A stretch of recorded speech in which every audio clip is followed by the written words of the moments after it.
Alright guys, so as the video title suggests, I am going to review all of the Star Wars movies again, because I just really, after watching The Phantom Menace again, I really wanted to talk about these films again, and I wanted to be unbiased and not be pussified out in terms of like people saying like this one's the worst or this one's the worst. I'm gonna give my own complete opinion. So if you don't like my opinion, then I don't give a shit. Like just go and watch another movie or another review where you care about the different opinion of a Star Wars movie, because the Star Wars fan base is toxic. It's incredibly toxic. It's horrible. It's a horrible fan base because you've got people that no matter what will either love or hate it, and a lot of people hate them. And there's one movie in this whole series that I'm going to say I don't really like that much.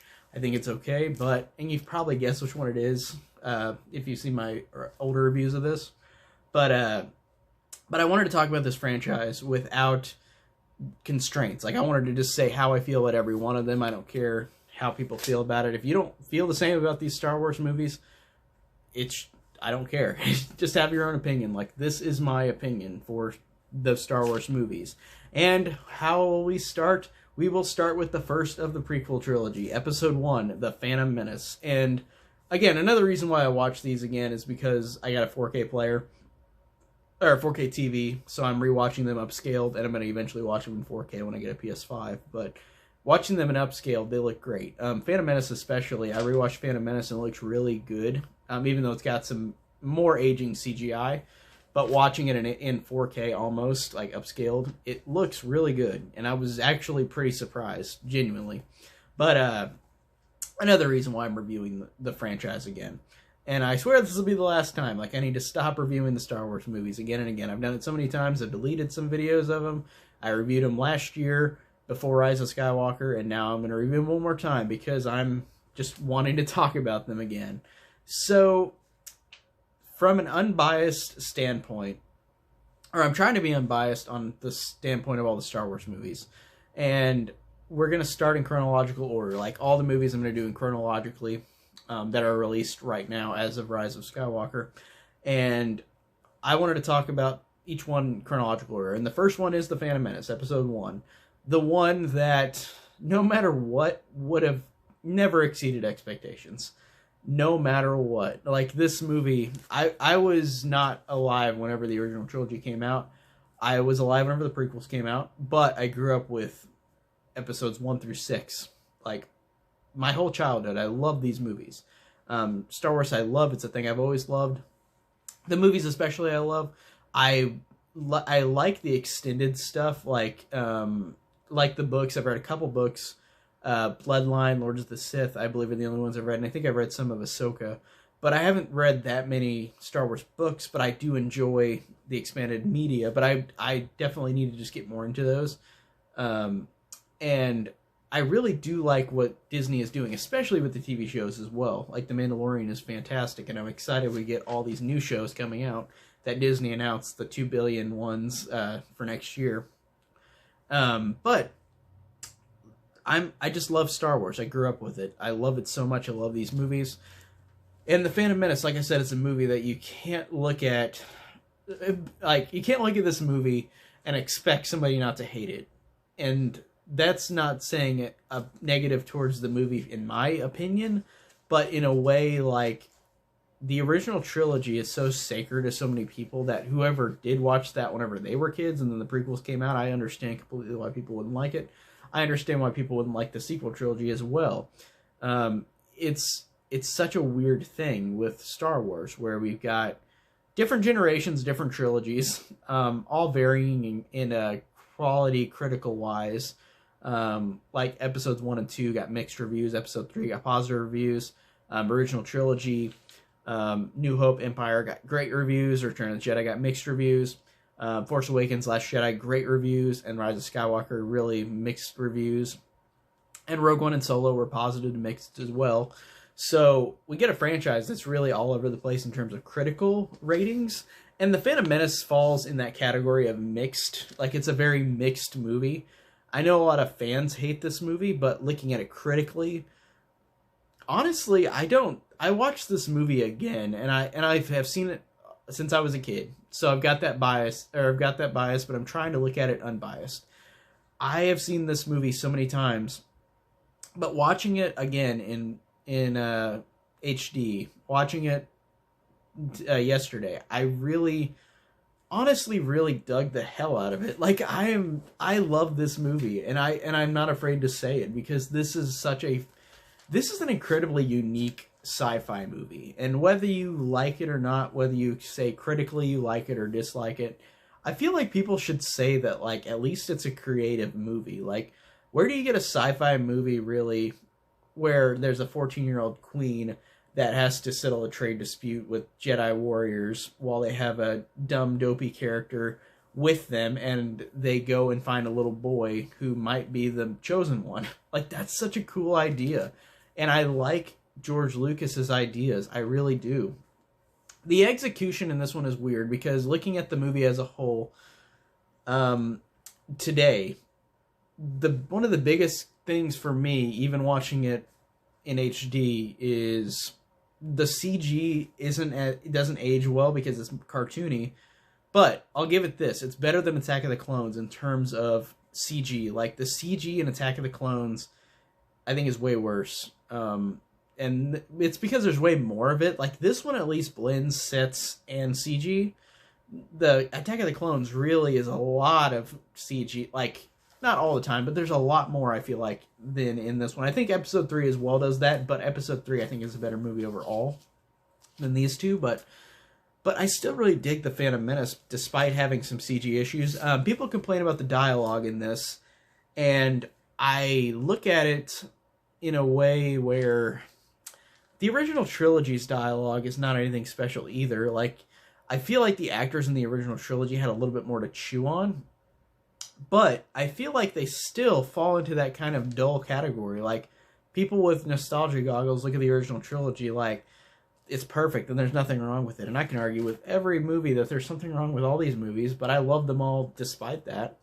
I think the acting in the original trilogy sometimes isn't that great either. They're just, in the prequel trilogy, these actors are monotone, but I still enjoy them. I still think they're fun, and I still like these characters. And I don't know whether that's nostalgia or whether rewatching it now and still enjoying these characters, I feel like I still do. This movie, like I said, is incredibly unique. It honestly is this, in 1999, it was this generation's A New Hope, but without the praise and without the thing that people love about A New Hope. Because this movie has a lot of mixed things about it. Jar Jar Binks, the acting, Anakin Skywalker, the goofiness of it, the childishness of it. And if George Lucas, I feel like, had a little bit more, like, constraints, it would have made this movie a little bit more palatable for some fans. Fans, though, like, some fans you can't ever, like, persuade them to like any Star Wars. And some fans are just here just to complain about Star Wars and say it's bad, which I don't like fans like that. Like I said, there's one I'm going to complain about, but really, these are little nitpicks in all these Star Wars movies that I'm going to complain about, besides the one I'll talk about later. But like I said, the CG integration is one of the flaws. Like, it's better than Attack of the Clones by a long shot, but it is still 1999 cartoony animation CG with live action characters. It's not terrible, but it's not great. Like, it's very 50-50. Like, Jar Jar especially, I think, is 50-50. Like, how he looks whenever you see him on screen a couple times, I'm like, that is pure CGI, and you can obviously tell it in HD. And people argue about the midichlorians, which, it's funny enough, because in The Mandalorian, without spoiling that, Season 2 didn't mention, not the word midichlorians, but they mentioned blood cells of Jedis. So I like that, despite people hating that idea, it's still prevalent in Star Wars, even now, today. That's hilarious. I enjoy that. And for me, like I said, with this movie, it's kind of weird because it's kind of hurtful with these cartoony characters, because they feel over the top in a way where it's almost slightly racist stereotypes, it feels like, with Jar Jar Binks, with Boss Nass, with Newt Gunray, and I forgot what the other guy's name is, with the Trade Federation guys. They talk very much like I guess they talk very much like they would in like a film serial, like an old serial that George Lucas grew up with as a kid. Because Star Wars, all these movies he's done are based on his joy of watching film serials, which are cheesy and over the top. And these characters just kind of are rubbed the wrong way for some people. Like, especially I understand, because they do feel like they are kind of archetypes that are not considered very PC. And I hate using that term PC because it's so outrageously done these days with being PC. But I could see why people don't like these kind of stereotypical, like, stupid characters like Jar Jar or Boss Nass. Like Boss Nass does the like, he just like does that for a random reason, and I'm like, I don't know why. I guess it's just for the kids, but it's like, if George Lucas had a little more constraints, he would just it would have helped if he did get rid of stuff like that. But those are the only real issues I have. Like I said, the CG integration, the silly characters, the acting doesn't bother me that much, honestly. But there are a lot of positives to this, and rewatching this, there were a lot that I really enjoyed. One of the biggest positives is Darth Maul, and people always say that in this movie, even if they don't like the movie. Darth Maul is just like Darth Vader was in the original trilogy. He was a foil there to be the villain, and pretty much that's all he is, and I think that's fine. I think his art, his style alone, how he looks, I think that makes it enough of a cool villainous character. But he doesn't have any depth to him. They really didn't have any depth to the character until they made the Clone Wars show and the expanded media. So it's Darth Maul is a good looking character to look at visually, but there's not much else in this movie for him. You got to watch the extended stuff. But I think that in terms of just style, it's a really cool stylistic villain. And I like how he has a double lightsaber, because every Star Wars trilogy has a different lightsaber, like Kylo Ren with the lightsaber sword-looking thing. But Darth Maul is probably the best thing about this movie. I really like Qui-Gon Jinn, Liam Neeson, only movie he's in, but he does a great job. He's like the Obi-Wan kind of mentor, because he is training Obi-Wan. That made total sense how I said that. It sounded confusing to me in my head. But Obi-Wan and Qui-Gon are great. Anakin Skywalker, people can argue about Jake Lloyd's acting, but I really thought he was, like, it's weird. Like, I liked his character. I liked him being a vulnerable little kid. Like, I thought that made it more prevalent that whenever he becomes what he becomes later in life, Darth Vader, he's got to have some loss. He's got to have something that has turned him, and losing his mom, I think, is great. And I think that scene between them is really emotional, and it still gets me. Like, I genuinely am always shocked in how much that does get me with that scene with Anakin and his mom's goodbye. And in episode 2, we get that great scene with him and his mom, but this goodbye at the beginning of this, or the goodbye in this movie, is just so well done with Anakin and his mom. I really like that. And I like Padme a lot too, but she's kind of just, it's weird. She doesn't have much to her, but I like her a lot. I think she's great. I think Natalie Portman's awesome. And I like, again, she's like Darth Maul, where she's a lot of style over substance, but I still remember her. I still remember her visually. She's one of those characters that in this one, I think in all 3 of the prequel movies, she's always got a different outfit on every scene, which is kind of outrageous, but it's funny as well. I guess it's trying to make up for her not being a lot of a character, but that's fine with me. Like, I still enjoy Natalie Portman as Padme. I think she's fun. I think she's courageous and fun. And I think that in the Clone Wars show, they elaborate on her even more. And if you haven't seen that show, it's kind of a shame, because you should if you really do like these prequel characters. Because that show really does right the wrongs with the prequel trilogy, where people are like, we need more depth for these characters, and the Clone Wars gives that. The show gives that. So definitely check that out if you haven't seen the Clone Wars. And another positive, I really like the structure of this movie. I like the fact that it's got a lot to it, but it, in a way, feels kind of simple, if that makes sense. Like, it's got a lot where these characters, like in the original trilogy, you go from point A to point B, they keep going to different planets, but they're all set for a purpose. It's not always where, like, Rise of Skywalker, where I felt like they went to all these planets and then for nothing. Like, it felt different in this movie and the other Star Wars movies than, say, Rise of Skywalker.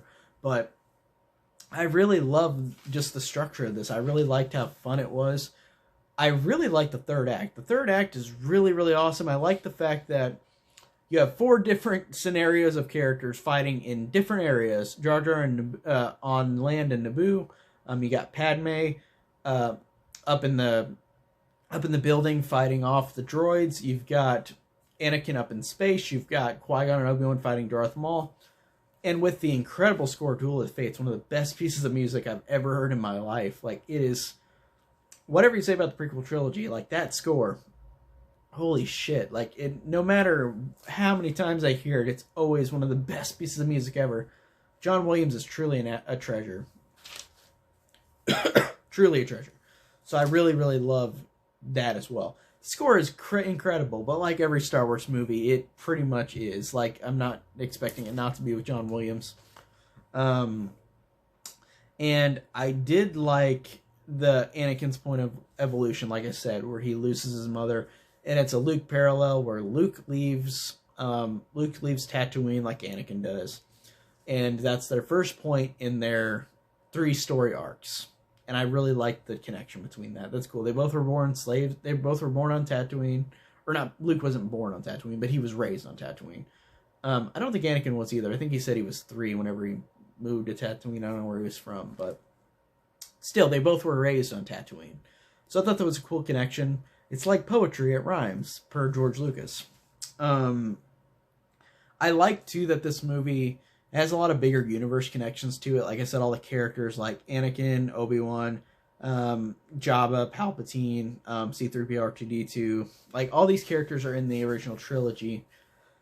But I feel like they're good. They're used good in this. Like, they have good points to being in the movie. Like, it doesn't feel as much ham-fisted into it, like with these characters. Like, I feel like they pretty much serve a lot of a purpose, if that makes sense, throughout.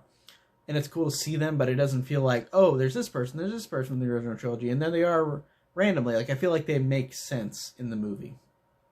The only one I guess is kind of like a random cameo is Jabba, but it makes sense because they're on Tatooine. But still, I still think that's enjoyable. Talking too much, I'm losing my voice. But pretty much all I can say besides that for The Phantom Menace is that I really, really digged it on rewatch. I think that is a very familiar but different Star Wars movie. It gets a lot of backlash, but it also gets some love from fans. It's not considered the best one, usually by far, but I really liked it. And rewatching Attack of the Clones, spoiler alert, I like it way better than Attack of the Clones. I still think it's a fun movie. It's got a great last act. It's got a great villain, a great score. It's got some really good characters. It's got some really cool visuals, albeit dated. And it's got some stupid stuff that's sprinkled throughout, but not enough to where it pisses me off like other people. But I also grew up with it, so there's that bias. So that is my review on Star Wars Episode 1, The Phantom Menace. And that's pretty much all I could say. So stay tuned for Episode 2, and thanks, guys, for watching.